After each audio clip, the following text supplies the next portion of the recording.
Hey guys, what's going on? Lucky here. So I have not done a video in a while, but I'll try to change that pretty soon. I'm in my other unit where a little more messes get made. Thought I would give you guys a project update on the C10 I'm doing for a guy named Yo. Yeah, it's coming right along. There was a couple issues with this. I don't do paint and body. So I got my buddy Mason coming in here doing paint and body. This is a replacement bed I found. The other bed was beyond repair. This thing had 4 holes drilled in it. I think they were for factory moldings or camper special or something, I don't know. And so he filled those up. The guy's pretty meticulous when it comes to metal work, as you can see. I mean, there were 1/2-inch holes there, and he welded them up and metal finished them. And then a little guide coat, a little bit of filler. It's okay. We're not doing a show quality build here. This is going to be just a regular driver. Also, there's the repaired rocker panel. This is a replacement rocker panel that was installed, in a hurry, let's just say. It wasn't me. And there were a bunch of dents on the top where they had welded it. We knocked it back out, welded it back up, cleaned up all the edges, and gonna shoot some primer on that. The interior is masked off because we don't want to get a bunch of overspray on that. Kind of did it backwards. Did the interior first.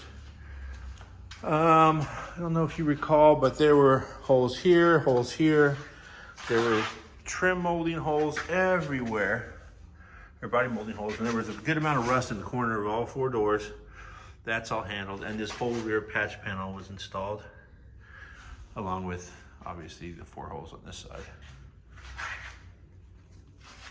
You got to pay some more attention to whoever did that. You know what? I think a youngster did that, and it's a great job for a youngster. Either way, we're gonna get this thing really close. It's gonna go off to the paint shop. They'll just scuff it, spray it, and this is gonna be a surf truck. So we're not really trying to do a show quality, nothing crazy show quality here. We're just gonna make it a nice, clean driver. So this was the replacement fender. It was actually really close in my opinion, but the guy, Mason, doing the body work on it, he has a different opinion of really close. So he's knocking that out. Also, too, something that drives me crazy is you buy a vehicle, you put it all together, and you get inside the car. The car could be clean, and you got that one dent on the hood right in front of where you drive, and the whole time you're driving, you're looking at that dent. It drives you crazy. So there were a couple of spots on the hood here.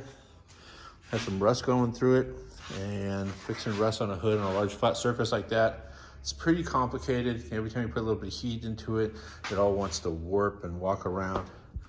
So luckily, Mason's pretty good at that. So he's filled all those holes, getting it pretty good.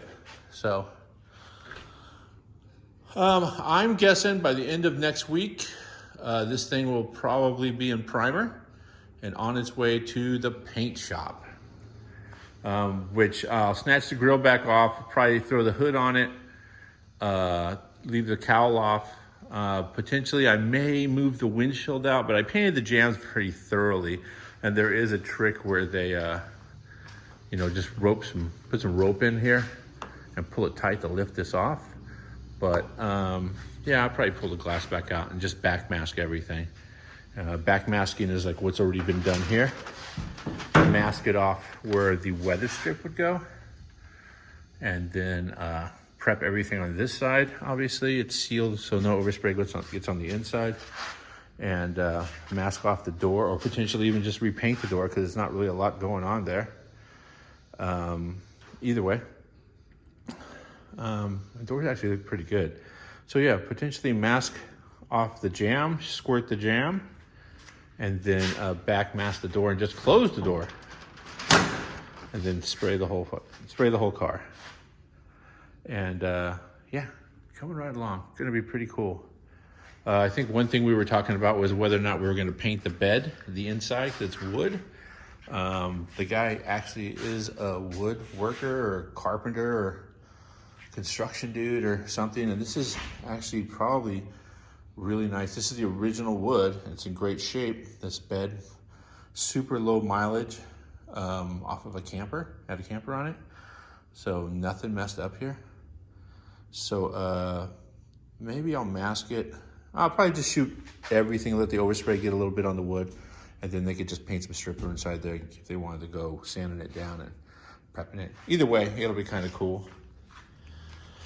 Coming right along, little update on that. Here's the next project. I'm actually pulling this over into my shop today. This is going to be patina finished. Well, it's already pretty patina finished. Truck. I'm gonna redo the chassis, LS swap it, overdrive transmission, updated brakes, steering, suspension, everything. And then rewire it, obviously, put it all back together and put the original body back on it for now. And that's gonna be a fun build. Looking forward to that. Getting started on that today. All right, you guys, there's a quick little video showing where I'm at with some projects that have been sitting around. I did talk to somebody it wasn't that long ago, a couple of months ago, and he was like, how come I don't finish projects? I actually do finish projects, but at a certain point, they're no longer my project. They're the owner's project. So when the car gets done, I'll do maybe a quickie like, hey, this thing's done and it's on its way home. And then whether or not people post about whether their projects are getting more completed or whatever, that's fine. Also, a lot of people assume that, you know, it's not done until it's painted. I look at it totally different. It's done when it's a daily driver. And then if you want it painted, hey, that's on you. That's it. Don't forget to subscribe, follow, share, and leave some comments if you like what I'm doing. Cool. I appreciate it. Thanks a lot, you guys. Stay safe out there.